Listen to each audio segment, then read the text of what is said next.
बंधुगण आपण मानक आमर यूट्यूब प्रवचन चैनल को आम स्वागत करुचु। आपण मैंने आम चैनल माध्यम विभिन्न विषय आलोचना पाँच आपण को जी आलोचना दौरान से होती गोविंद चंद्र पाणिग्राही संस्कृति गवेषक सार अच्छा मुझे सार स्वागत करुँचे। जो मैंने आम चैनल को सब्सक्राइब करना यही समय भितर सब्सक्राइब कर नियंतु, बेल आइकन दबातु, लाइक कमेंट शेयर करूँ। सर आपको स्वागत, धन्यवाद। सर आज गोटे विषय आम आलोचना करवा जहाँकि मो मन को आसी मोर श्रोता बंधु मान मन एक थी जे आम प्रत्येक कार्यक्रम अर्थात सरकारी कार्य जदि आम बैंक को जाऊँ पासबुक खोलने कि आधार कार्ड बनवाक जाऊँ कि कौन एवं तो राशन आसला राशन उठा जाऊँ कौन कार्यक्रम रेजिस्ट्री करने को गले आमको गोटे टिप देवाक पड़े। दस्तखत आम समस्त जानते पाठ पढ़ले करदे किंतु टिपर आवश्यकता पड़े। निश्चित भाव में आम टिप चिन्ह दबा ये जो टिप चिन्हर कौन इतिवृत्ति अच्छी कहीं टिप चिन्ह पर एत गुरुत्व सरकार देती ये संपर्क टी आमको सम्यक धारणा देवे। ओम श्री परमात्मने नमः। भाई माने माँ माने आपण माने आमठू वेद पुराण उपनिषद साहित्य ये संपर्क अनेक कथा शुणी।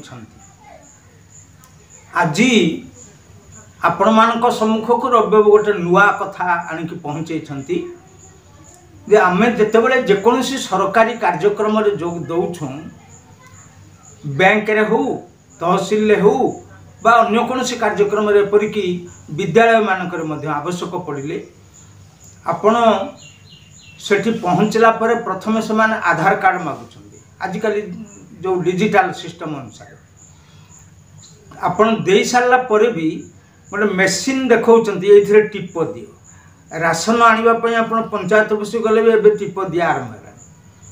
तब भल प्रश्नटे रबाबू कर टिप चिन्ह नदेले कौन असुविधा हम लोकर तो फोटोग्राफ रहा से पासपोर्ट साइज हो बड़ हो कौन हो गोटे फोटो रहा लोक फोटो को देखिकी लोक को देखिकी चिन्ह हम असुविधा किसी ना। ता सहित से लोकर आधार कार्ड नंबर आम विभिन्न मीडिया माध्यम रेजिस्ट्रीभुक्त होती ता सत्वे आपण कहुचे टिप दिंतु। ये कार्यक्रम टी से आयोजन कर भल कथाटी बहुत कथा भल सुंदर कथाटी आम समस्ते जाना उचित। कारण टिप चिन्ह भितर गोटे बड़ रहस्य अच्छी दुईटी जिनस मनुष्य पाखे अच्छी जहाँ रहस्यावृत होकर अच्छी। प्रथम हूँ टिप चिन्ह एवं द्वितीय हूँ आखिर जो डोला। आपड़ देखिए जिते आप आधार कार्ड करने को जी से मेसीन पाखे जो भाई थे से आपण आखि को पकेबे आगो आखि को पकेबे टिप चिन्ह एथिरे गोटे विचित्र कथा जहाँ स्रष्टांकर होती कौन व्यक्तिगत व्यवस्था कहीं कर भगवान मनुष्य शिशु को जन्म देला बेले जेते शिशु ये विश्व रे जन्म होती ये समग्र विश्व रे जेते शिशु जोठी जन्म होती कौनसी गोटे शिशुर बा पुरुषर बा महिलार से वयस्क हेले तो आम पुरुष महिला हो कौन गोटे शिशुर ये बाम हाथर 5 आंगुठी डाहाण हाथर 5 आंगुठी जो टिप अच्छी ये टिप ता बापा माँ बंधु बांधव साई पड़िशा बा ता भाई भौणी कहा सहित मिसबनी माने आश्चर्य कथा ये गोटे सबुठ स्रष्टांकर संपूर्ण एक वैचित्र्यपूर्ण हजार हजार कोटी लोक जन्म होती केते जन्म होती तथापि से कौन मान से पिलार गोटे माँ गर्भर पुओटे झीटे जन्म हेले भी पुअर टिप जो रही जी रही से जो झील टिप सहित मिल जाए तफाती आमे अनेक समय ये सब करा डीएनए टेस्ट रक्त को नहीं करा किंतु टिप को नहीं करा जाई परिबो ना कारण टिप समस्त पाखे स्वतंत्र ये जो रेखा गुड़िक टिप उपर थाए से गुड़िक एते सूक्ष्म किंतु परिष्कार आपण मान देखंतु अनेक जिनस सूक्ष्म जिनस अच्छी जोटा को आम कहूँ अणु ତାକୁ ଦେଖିପାରୁନୁ ଆଖିରେ। କିନ୍ତୁ ଅଣୁ ନହେଲେ ବି ଅଣୁ ସଦୃଶ୍ୟ ये रेखा गुड़िक एते छोट आमे खाली आखिरी देखिपारू ना। जदि किछि काच जब काच भली किछि काच व्यवहार करूँ किछि देखी हम, किंतु से रेखा गुड़िक भितर कौन कौन सब रही कौ रेखाटा केमिति रही ये संपर्क में आम संपूर्ण भाव में जापर ना। अनेक समय एमती अच्छी गोटे गोटे दुर्घटन बाण फाण दुर्घटन दुई हाथर पापुलीर चमड़ा पड़ो। प्रश्न आसीपे जो नुआ चमड़ा है बेले मातृगर्भर आसीथिबा टीप चिन्हर जो रेखा से रहिबो कि आपण देखंतु ये दुनिया रे आम समस्त हुए तो कौन सी कारण भगवान को अस्वीकार करिपार, किंतु मनुष्य को सृष्टि करने भगवान गोटे एते सूक्ष्म भाव में निजक स्वीकार करने बाध्य करिसंती। जड़े लोकर हाथर चमड़ा सब पोड़गला जदि कौन सी कारण से नुआ चमड़ा हो प्लास्टिक सर्जरी है हम जदि नुआ चमड़ा लगिगला कौन से मत होगला से रेखा पूर्ववर्ती फेरी आस माने आप देखो भगवान वैचित्र्य। आम वैज्ञानिक माने हाथ पोड़गला ताको आम प्लास्टिक सर्जरी करते प्लास्टिक सर्जरी आंगुली रेखा आसबना। ये आम विज्ञान पराहत हो गला।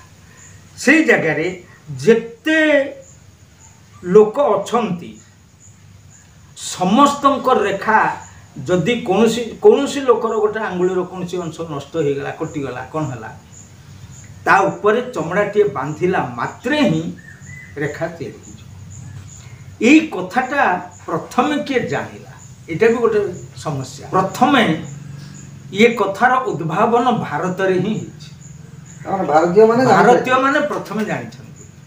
तार कारण हूँ कौन आपण मान गोटे कथा कहबी जे बराह मिहिर ये तथ्यटी को प्रथम बाहर करथिले।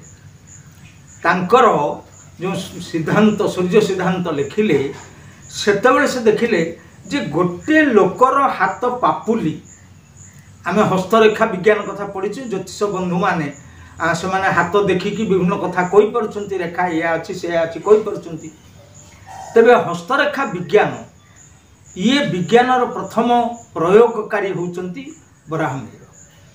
से देखिले हाथ रेखा गुड़िकर कौन आवश्यक रही कहीं गुड़िक प्रस्तुत हो भगवान कहीं कर जगार से गोटे सुंदर तथ्य पाइले ऋग्वेदर चतुर्थ खंड रे ज्योतिर्विज्ञान रे गोटे कथा लिखा से लिखा जे हस्तरेखायाम बाम शुद्धिम भवतु। ये हूँ मात्र गोटे वाक्य अनेक कथा ज्योतिर्विज्ञान उपर चतुर्थ खंड रे ऋग्वेद लिखा यहीटा को देखी बराहमिहिर प्रथम देखिले जे हाथ रेखार गोटे किछि अच्छी निश्चित अच्छी सेटा को गवेषणा कले।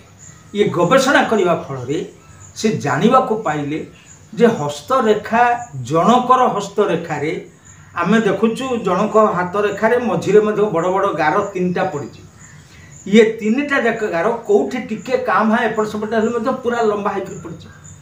किंतु बराहमिहिर परीक्षा जना पड़ा जे ये तीनटा जाक गार सीधा से जना पड़े सीधा एमाने समान भी नुहति। आउ बाम हाथर रेखा गुड़िक डाहाण हाथ रेखा गुड़िक सहित समान। तेणु यहीटा जो से जानिले सेठु से हस्त विज्ञान हस्तरेखा विज्ञान गोटे तैयारी कले। ये कथाटा जेतेबेले चीन परिव्राजक माने भारत को आसिले सेतेबेले ये कथाटा से जानिले। बराहमिहिर जहाँ कहिथिले ताहा केतेक जगार सीमित होकर रही जाइतला। चीना माने जेतेबेले भारत को आसिले एक कथा जानिला परे से विद्याटा को जानिगला परे आमे तो एक कथा निश्चित स्वीकार करिबु जे आम देश रे सबु कथार उत्पत्ति निश्चित होइछि। जेते वैज्ञानिक हो ऐतिहासिक हो जहाँ भी हो सबु कथा केवल मात्र भारत ही सृष्टि होइछि एतपई एक पुण्यभूमि कहबे। किंतु आमे भारतीय माने टिके पछरे अछु। अन्य माने आम शास्त्र पुराण ग्रंथ ये सब को देखि सारा पर गवेषणा करने बाहर की नुआ कथा कहीदेला आम भाव ये से माने बाहर कले आम तांको अनुसरण कले।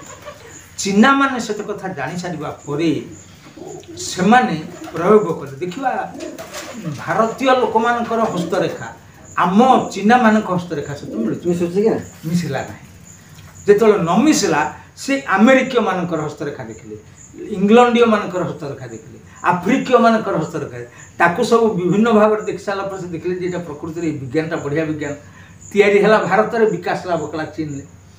ତେଣୁ ସିଏ କ'ଣ କଲେ ନା ବିଦେଶରୁ ଆସୁଥିବା ଲୋକଙ୍କୁ ଆମର ଯେମିତି ବର୍ତ୍ତମାନ ଭିସା ଦେଖେଇଲେ ଯାଇକି ଚିହ୍ନା ଯିବ ଅମୁକ ଦେଶର ଲୋକ, ସେ କେବଳ ହସ୍ତରେଖା ଦେଖିକି ଚିହ୍ନି ପାରୁଥିଲେ ଯେ ଏମାନେ ଏଇ ଦେଶର ଲୋକ। ମାନେ ଆମ ବିଜ୍ଞାନ ସେଠି ଲୋକାଦୃତ ହେଇଗଲା ପୁରା ଭାବରେ। ଏବଂ 19ବିଂଶ ଶତକରେ ଏହାର ବହୁଳ ବ୍ୟବହାର ହେଲା।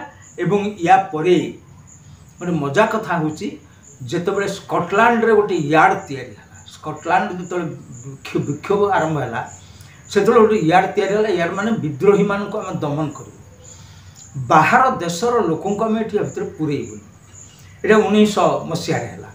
ସେତେବେଳେ ସ୍କଟଲାଣ୍ଡର ଲୋକମାନେ ଆସିକି ଚୀନ ଦେଶରୁ ଏ ବିଦ୍ୟା ଜାଣି ଯାଇଛନ୍ତି। ସେମାନେ ଏଇ ବିଦ୍ୟାଟାକୁ ଜାଣି ଯାଇଥିବାରୁ ମାନେ ଭାଇମାନଙ୍କୁ ଭଉଣୀମାନଙ୍କୁ ମୁଁ ଏଠି କ୍ଷମା ମାଗୁଛି ଯେ ମୁଁ ବାଧ୍ୟ ହେଉଛି କହିବା ପାଇଁ, ମାନେ ଆମର ମାନସିକତା କେତେ ତଳକୁ ପଳେଇଲାଣି।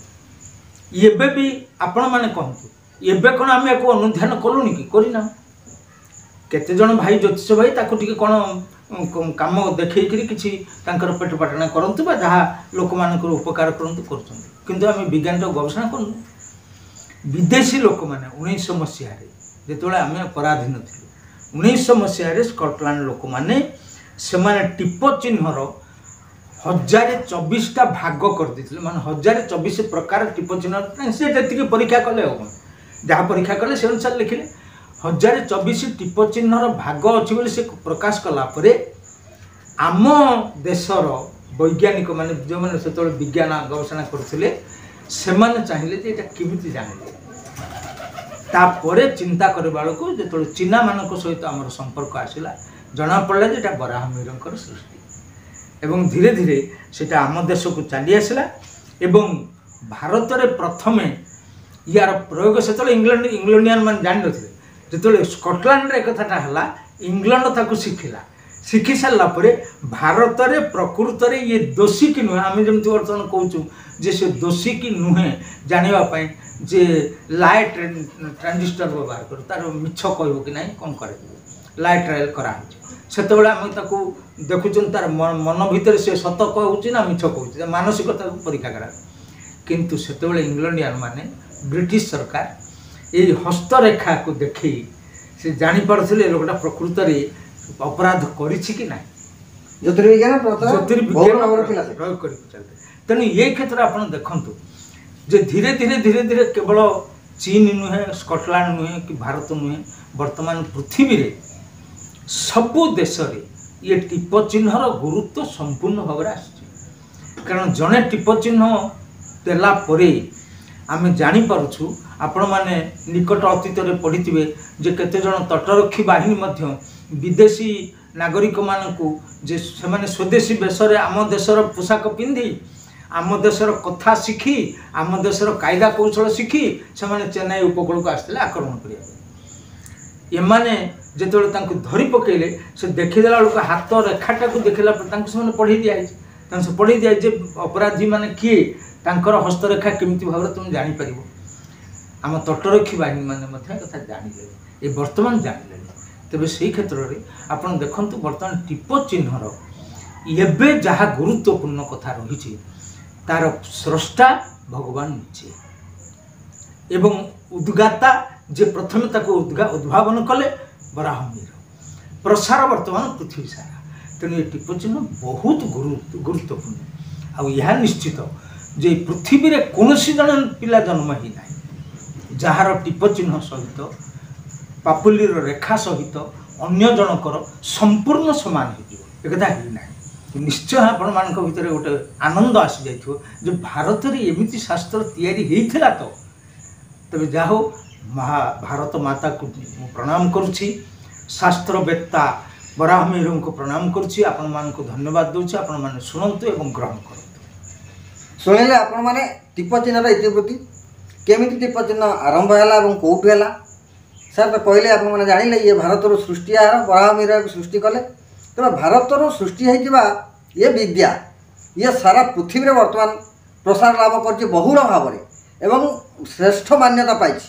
କୌଣସି କାର୍ଯ୍ୟରେ ଟିପ ଚିହ୍ନର ଆବଶ୍ୟକତା ରହୁଛି ଯେଉଁଟା ଭଗବାନଙ୍କର ସୃଷ୍ଟି। ଇଏ ନିଶ୍ଚିତ ଭାବରେ ଆମେ ଏଥିରୁ ଜାଣିବା ଯେ କେହି ଜଣେ ଅଛି ଯିଏ ଏସବୁ ତିଆରି କରିକି ଛାଡ଼ିଛି। କାହାରି ସହିତ କାହାରି ଟିପ ସମାନ ନୁହେଁ ବା ହସ୍ତରେଖା ସମାନ ନୁହେଁ। ଏବଂ ହସ୍ତରେଖା ବିଜ୍ଞାନର ଗୁରୁତ୍ୱ କେତେ, ହସ୍ତରେଖା ବିଜ୍ଞାନରୁ ଯଦି ଆମେ ଦୋଷୀ ଧରିପାରୁଛନ୍ତି, ଯଦି ଅପରାଧୀ କିଏ ଜାଣିପାରୁଛନ୍ତି, ତାହେଲେ କି ୟାର ଗୁରୁତ୍ୱ କେତେ ତାକୁ ତ ଆମେ ଏବେ ଗୁରୁତ୍ୱ ଦେଉନାହାନ୍ତି। ଯାହା ଆମର ଜ୍ୟୋତିଷ ଭାଇମାନେ କିଛି କିଛି ଜାଣିଛନ୍ତି, ଆଗକୁ ନିଶ୍ଚିତ ଭାବରେ ଏ ଭିଡ଼ିଓ ଦେଖିବା ପରେ ଜାଣିବେ। ତେବେ ଆଜି ତ ସମୟ ହେଲାଣି ଏକ ନୂଆ ବିଷୟବସ୍ତୁ ନେଇ ଆପଣଙ୍କ ପାଖରେ ଉପସ୍ଥିତ ହେବୁ। ସେ ପର୍ଯ୍ୟନ୍ତ ଆପଣମାନେ ଆମକୁ ବିଦାୟ ଦିଅନ୍ତୁ। ଆପଣମାନଙ୍କୁ ଧନ୍ୟବାଦ, ସାର୍ଙ୍କୁ ମଧ୍ୟ ଧନ୍ୟବାଦ। ଧନ୍ୟବାଦ।